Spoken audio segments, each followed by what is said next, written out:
Wahrheit. Ich freue mich außerordentlich, heute einen ganz besonderen Gast bei mir begrüßen zu dürfen. Sein Name ist Leo Ritzmann, in der Schweiz und in Deutschland auch kein unbekannter Name. Und zwar ist er auch bekannt unter dem Künstlernamen Lecko. Lecko, Leo, wie geht's dir? Sehr gut, und dir, Anna? Ja, auch super. Eigentlich hast du ja Leonardo, wie bei den bei den Turtles, wie heißen die schon wieder? Leonardo, Donatello und...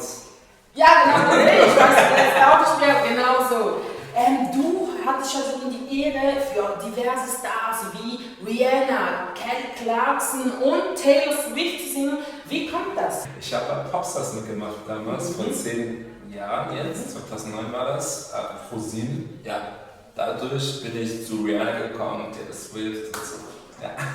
Genau, du hast ja schon viel in deinen Rucksack packen können. Du warst ja schon bei Music Stars, Popstars, hast du gewonnen mit deiner Partnerin. Wie hieß die?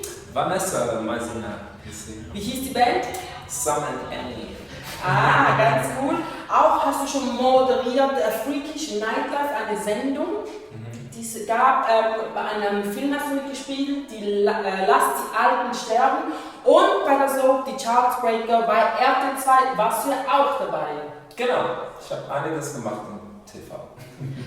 Was sind deine positiven Erinnerungen, die du davon weggetragen hast? Ich habe sehr viel gelernt. Also vor allem die Castingshows, man wird ins kalte Wasser geworfen, Management, Bühnenfans und alles. Ich hatte vorher keine Ahnung davon. Und ja, es ist eine gute Zeit. Ich habe vieles erlebt und hauptsächlich viel Gutes, sehr viel Gutes. Ja. Das freut mich natürlich auch so ordentlich. So, wie läuft denn das so ab bei den Castingshows? Kannst du uns ein bisschen mehr erläutern? Was sind die positiven Eigenschaften? Was ist so das Negative? Positiv, man lernt sehr viel, wo man sonst nirgends lernen kann. Zum Beispiel? In der Schule, wie man mit Emotionen singt. Das lernt man auch sehr selten. Wie man mit dem Manager umgeht. Das Ganze mit den Verträgen und allem. Man lernt aber auch mit den Menschen umzugehen, die dich gar nicht wirklich kennen, nur durch den Bildschirm. Und die Reaktionen. Da lernt man sehr viel, auf jeden Fall, ja. Man lernt sehr viel, da könnte man ja auch fast denken, spielt man denn das oder ist man denn das noch? Ganz gemeine Frage. Also bei den Castingshows war ich immer mich selber. Aber klar, die können das schneiden und drehen, so wie sie das wollen. Es ist ja immerhin eine Show, darf man nicht vergessen. Aber ich war mir immer selber treu. Das war mir immer sehr wichtig. Ja. Okay. So, Casting-Shows. Wird denn das Versprochene, wie zum Beispiel nachher hat man einen Plattenvertrag, man kommt groß raus, wird denn das eingehalten oder fühlst du dich ein bisschen verarscht oder ist es wirklich so, dass sie dich auch nach dem Sieg, nach der nächsten Staffel, übernächsten auch unterstützen oder wie ist denn das so? Okay, wenn man bei einer Castingshow mitmacht, hat man einen Riesenvertrag erstens mal und den muss man durchlesen.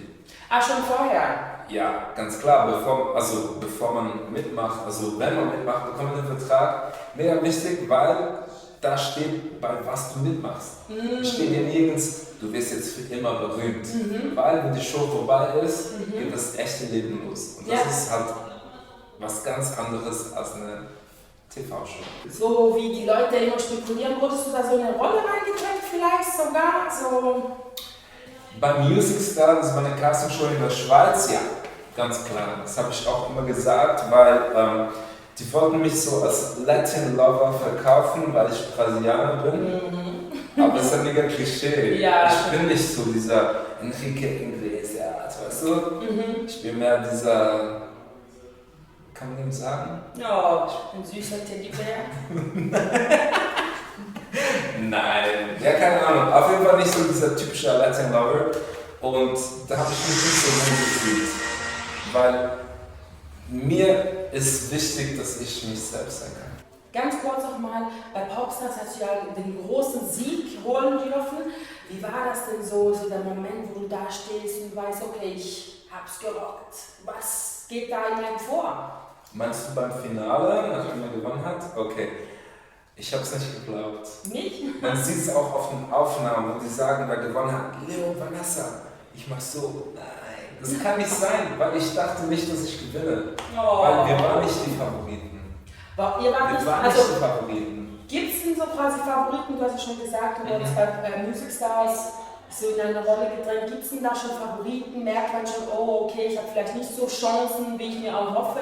Da werden einige bevorzugt. Ganz klar, ganz klar.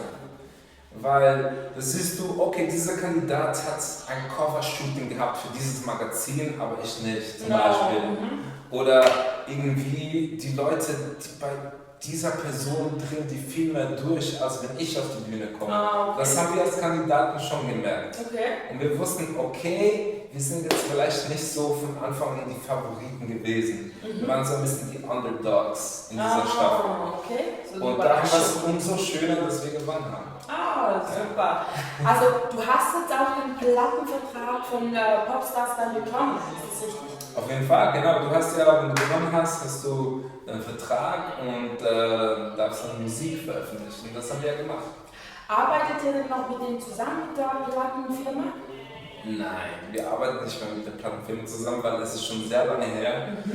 Und wir sind dann nach einem halben Jahr sind wir dann getrennte Wege gegangen. Schon nach einem halben Jahr. War das eure Entscheidung oder war das mehr so vom Management her oder beidseitig? Es war von der Plattenfirma schon ein bisschen so, weil wenn du eine Castingshow gewinnst, die erwarten, dass du schon so chartsmäßig so Platz 1, 2, 3 bist. Wir waren so Platz 16. Ja, das sieht man auch. Genau. Als Normalmusiker, so ist es mega geil, so in Deutschland. Aber für eine Castingshow nicht. Dann haben die nicht mehr mit uns arbeiten wollen. Und ist okay, es ist okay, das ist das Game, das ist das Spiel, das ist das Musikbusiness. Weißt du? Das heißt in dem Fall Musik und Musikbusiness sind zwei verschiedene Paar Schuhe. Ja, Musik liebt man, Musik macht man, Musik ist immer für einen da. Musikbusiness ist kalt, eine Bitch und gemein. Oha, hört, sag's ganz klar und direkt, wie es ist. Das heißt, auch für die Zuschauer da draußen, bitte antwortet in den Kommentaren, was denn eure Meinung dazu ist. Musik, Talent, heutzutage reicht das denn noch aus, um groß in den Charts zu sein? Talent war ganz ehrlich nie mega krass wichtig, weil das Wichtigste im Musikbusiness meiner Meinung nach, du musst dich verkaufen können. So Entertainment. Genau, schlussendlich, wir sind Entertainer und du musst dich verkaufen können. Ich meine, eine Madonna, die hat ja nicht so eine gute, krasse Stimme. Nein, ganz ehrlich, ist es so. Aber die Frau ist eine Legende, weil sie sich verkaufen kann. Und mein Respekt, sie ist eine der größten Künstlerinnen, weißt du? Ist ja nicht negativ gemeint. Nee, gar nicht. Ich meine, es gibt meine Nachbarin, die hat eine krasse Stimme. Die könnte mit Mariah Carey, Whitney Houston mithalten, weißt du? Aber die hatte nie die Chance gehabt, einen Plattformvertrag zu bekommen. Du warst ja schon in diversen Shows dabei, die ich ja gerade vorhin nennen durfte. Genau. Was hat dir denn am besten gefallen? All diese Shows, die waren zu einem ganz anderen Zeitpunkt voneinander. Weißt du, was ich meine? In meinem Leben so. Ich kann gar nicht sagen. Also Popstars war schon krass, weil ich war sehr jung und naiv und habe so krass das Ganze miterlebt. Ja, ich glaube, Popstars war schon meine Lieblingsshow, so im Nachhinein, ja. Castingshows haben dich ja auch weit gebracht. Wir haben ja das vorher schon erwähnt, du hattest das Glück, auch mit ganz großen Stars wie Rihanna. Für Kelly Clarkson hast du ja noch die Vorband gemacht an ihrer Tournee in Deutschland. Wie war denn das so? Das war mega krass. Ich meine, wir so zwei Anfänger, Sam und Annie hießen wir, also als Band und durften mit Kelly Clarkson auf Deutschland touren. Das war schon crazy für uns so. Aber es war auch speziell, weil das Publikum war da für Kelly Clarkson, aber nicht für uns. Und dann war es ein bisschen so, wir mussten die Leute überzeugen so. Und das war schon hart. Aber das ist halt der Job von Vorbands, das ist ganz normal, Opening Acts. Und mit Rihanna durftest du ja Umbrella live auf der Bühne singen. Wie war das so? Wie hast du sie kennengelernt? War sie arrogant? War sie so mit Starallüren, so wie man es kennt? Wie war das so? Ja. Rihanna kam da zur Probe mit einer Riesenbrille, irgendwie so gefühlt 50 Menschen hinter sich. Security Manager, Make-up Artist, I don't know. Aber sie war dann persönlich so ganz normal, wie wir. Mit uns gechillt, mit uns gesungen, ganz normal. Ja. Ich habe ja auch schon gehört, die hatte dann einen anderen Song einstudiert. Aber dann ist ja was dazwischen gekommen. Könntest du uns das ein bisschen näher erläutern? Ja, beim Finale damals durften wir einen Song aussuchen, unseren Lieblingssong. Und wir wollten unbedingt Chris Brown No Air singen. Das ist ein Featuring mit Jordan Sparks. Schöner Song.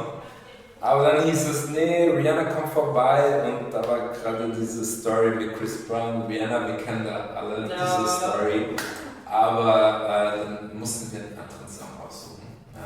Wegen dem Skandal, den es ja da gab, falls sich einige nicht mehr erinnern können. Ja, war nicht so schön.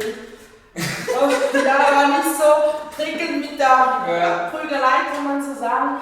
Dann habt ihr diesen anderen Song gewählt, den aus dem Grund, um sie auch nicht nahe zu treten. Ich meine, man kommt ja auch unsympathisch rüber, wenn man dann sowas hochbringt, ne?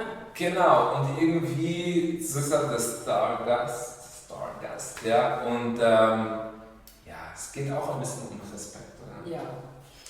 Mit Taylor Swift hast du auch schon Bekanntschaft gemacht. Wie war das denn? Sie war ja da, warst du da auch schon so ein mega großer Teenie-Star? Ja, damals hieß es, dass jetzt die momentan erfolgreichste amerikanische Künstlerin uns besuchen wird. Und ich dachte Lady Gaga oder Janet Jackson oder wer auch immer. Aber dann kam so eine blonde, hübsche Frau so die Treppe hoch und ich so, wer ist das? Ich kannte sie nicht, aber damals war es in Amerika riesig, halt ein bisschen Country. Und das war auch unsere Show damals bei Popstars. Das war eine der ersten Shows für Europa, wo sie überhaupt aufgetreten ist. Und ja, und jetzt everybody knows her. Ja, super cool. Genau, Popstars war ja vor 10 Jahren. Hättest du dir vielleicht auch gewünscht, dass das heute gewesen wäre? Weil ich meine, mit Instagram heute, die sozialen Medien, ist das ja halt doch mehr am Boom oder war das schon die richtige Zeit damals? Weil es hat sich schon vieles verändert, ne? Für mich persönlich war es schon so die richtige Zeit, weil ich ja jung war. Aber das Thema Instagram, das gab es ja bei uns gar nicht damals. Und ich glaube, ich hätte schon mehr rausholen können durch diesen ganzen Film. Bei Instagram, ja, wenn es damals das gehabt hätte. Und damals gab es noch MySpace, aber das habe ich nicht benutzt, weißt du? MySpace,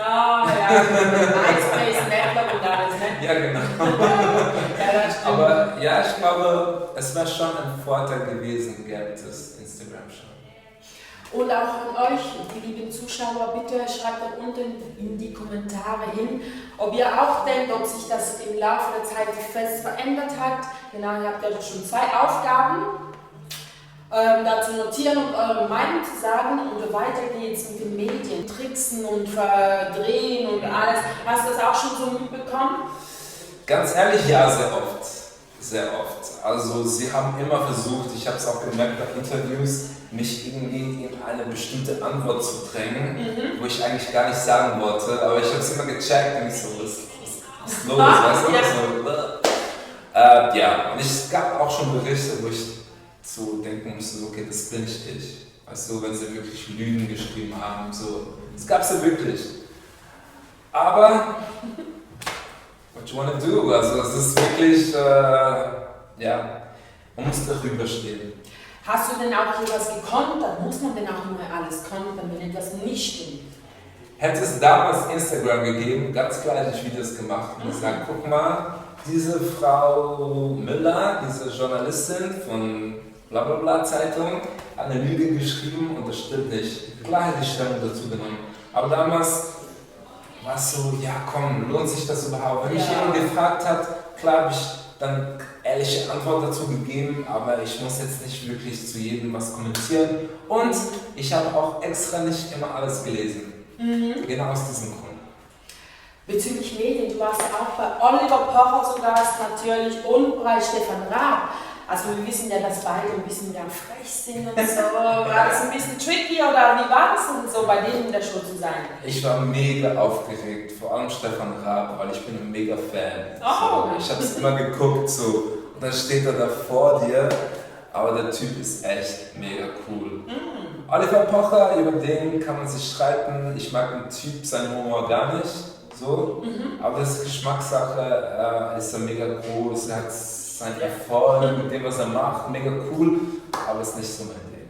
Okay. Das nächste Thema ist, du wurdest ja in den Medien geoutet. Die Frage ist, sie haben dich ein bisschen reingelegt, ne? Ja. Also ich hatte ein Interview, es ging um einen Song von mir, so ein Radio-Interview. Und der Moderator, den kannte ich privat. Und der wusste schon einiges über mich, was die Leute draußen nicht wussten. Aber das Interview war mega cool. Er hat mich dann gefragt, auf was ich stehe, weil er wollte das irgendwie so in das Interview bringen. Und ich habe das einfach gesagt, ich stehe auf beides, das ist gar kein Thema für mich. Und es war so irgendwie 5 Sekunden vom Interview gefühlt. So. Aber die Zeitung hat es mega interessant gefunden und haben mich dann angeschrieben und gefragt, ob sie dann darüber ein Interview machen können, über meine Sexualität. Muss man sich denn immer zu seiner Sexualität äußern? Warum ist es denn heutzutage so, dass man sich da äußern muss und sagen, das und das, ich meine, man hört dann die Musik und man will ja nicht, wie soll ich sagen? Ja, aber als auch Musiker, man verkauft sich als Person, man ist ja Entertainer, sind wir wieder bei diesem Thema. Es ist so, ja, die Leute wollen wissen, was isst du, wo gehst du in Urlaub, was machst du, weißt du? Und mit wem gehst du ins Bett, ist ganz klar ein wichtiges Thema, wo wirklich alle wissen wollen. Ne? Und ja, leider ist es noch so, dass die Leute das fragen. Leider. Aber ich finde es wichtig, dass jeder zu sich steht. Und weil schlussendlich ist es wichtig, dass wir da sind, egal auf was du stehst, egal woher du kommst. Wir müssen uns präsentieren, damit jeder sich mit uns identifizieren kann. Du bist ja auch schön tätowiert, der ganze Oberkörper oder noch weiter runter, ich weiß es gar nicht. Überall ein bisschen habe ich Tattoos. Und zwar hast du ein paar ganz markante Tattoos, bist nämlich vom Beruf Piercer. Und deine Tattoos, die ich mir aufgeschrieben habe, die ganz interessant sind die Hände. Fuck Love steht da. Kannst du mal bitte die Kamera halten?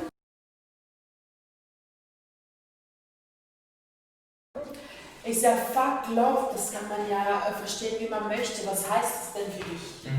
Ich habe mir dieses Tattoo stechen lassen wegen einem Song, den ich geschrieben habe. Und es geht ein bisschen so um das, Fuck Love, aber wieso nicht auch Love to Fuck? Du weißt ja nicht, was ich meine, weißt du? Ja, das ist gut. Das ist wirklich gut. So, das nächste ist, du hast ja Michael Jackson auf der Schulter und zwar ganz interessant dabei ist, du hast ihn als Kind, wenn man so sagen darf, dunkelhäutig und aber auch hellhäutig. Dann später, so die Entwicklung. Warum? Weil ich konnte mich nicht entscheiden. Ich mag Michael in allen seinen Phasen und irgendwie konnte ich mich nicht entscheiden. Ich mag die Billie Jean Ära, ich mag die History Ära, ich mag auch als Kind mit ABC, mit Jackson 5 und ich dachte, wieso nicht beides? So ein bisschen auf die Transformation. Genau, weil wir sind ja ständig alle in Transformation und er ist das beste Beispiel. Ja. So wie man kann ja halten von ihm, was man will, aber ich meine, krass, wo er angefangen hat und dann hat er irgendwann aufgehört hat. Das ist schon crazy, oder? Ja, sehr. Und wenn ihr bei Leo auch etwas machen lassen wollt, ein Piercing, das, wie heißt das nochmal? Skin Work. Das ist, genau, das ist in Zürich, kommt vorbei. Ja, genau. Ihr müsst wirklich vorbeigehen, er macht das wirklich ganz schön. Es gibt auch ganz schöne Pflanzen da. Ich war schon dort. Und Leko hat einen neuen Song rausgebracht. Er wird uns jetzt was Kurzes vorsingen. Da freue ich mich ganz fest schon darauf. Aber vorher habe ich noch vergessen, du darfst uns gerne noch dein Tattoo zeigen. Oh, du willst, dass ich mich ausziehe oder was? Mach dich nackig wie der Naked Truth. So heißt es ja, der Naked Truth. Stimmt! Also, ich ziehe mich aus. Und jetzt siehst du es? Genau, da sehen wir es ja schon. Michael Jackson, einmal in jung und einmal in älter. Genau. Und jetzt freue ich mich ganz riesig, den neuen Song von Lecko zu hören. Und zwar heißt der 400. Ich freue mich sehr drauf. Dankeschön. Pack deinen Koffer, nimm meine Hand, zu zweit weit weg, bauen wir unsere Traumwelt. Wir nehmen mir liebst, wir nehmen mir träumst. Weißt du eigentlich, wie schön du bist? 400 Kilometer weit entfernt. Bitte komm zurück, denn ich brauch dich so sehr. Oh, 400 Kilometer weit entfernt. Wir sind ein starkes Team. Warum tun wir uns so schwer? So ein berührender Song, der ist erhältlich auf folgenden Plattformen. Auf Spotify, Apple Music, also überall. Überall, wo man Musik legal downloaden kann oder streamen kann. Also fleißig streamen und supporten. Lecko, vielen, vielen Dank, dass du da warst. Hat mich sehr gefreut und danke für die offenen Antworten. Danke dir vielmals, dass ich hier sein durfte und für deine super Fragen und ich hoffe, bis zum nächsten Mal. Ja, wir sehen uns sowieso bald wieder. So, meine lieben Gäste, das war schon von Annas The Naked Truth, Annas nackte Wahrheit. Wir haben ja heute auch viele nackte Haut gesehen. Dankeschön. So, ich freue mich, dass ihr da zugeschaut habt und freue mich aufs nächste Mal. Eure Anna.